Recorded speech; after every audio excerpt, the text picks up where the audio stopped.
it kind of confirms what we've been saying for a while now, that, a lot of reporting in England and Spain saying, oh, well, he's desperate to come back and play in the Premier League because he wants to beat Alan Shearer's, all-time record. Whenever I've been kind of confronted with that story, I've always kind of wondered, well, who exactly do they expect him to go play for?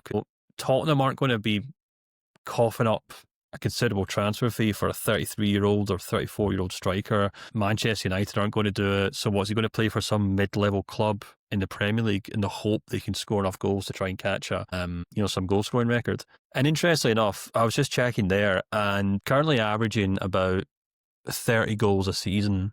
So if he finishes this season with, say, another 10 or 15, and then he has another 2 seasons, that's 50 more goals. So he could potentially, when he comes to the end of that contract, be sitting on about 130, 135, sorry, about 150, I think, if I'm not mistaken, league goals, which would put him firmly, within the kind of top 10. So probably sitting about 6th or something for Bayern all-time top goal scorers in the Bundesliga.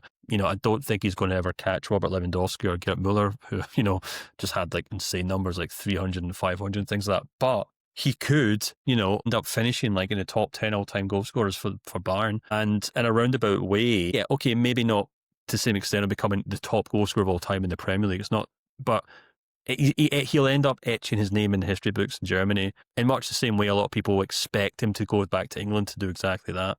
But, I can completely understand why maybe he's made a decision. He's like, well, I'm just going to stay here, score as many goals as I can, and make myself a club legend at Bayern. Why would I jeopardise all that?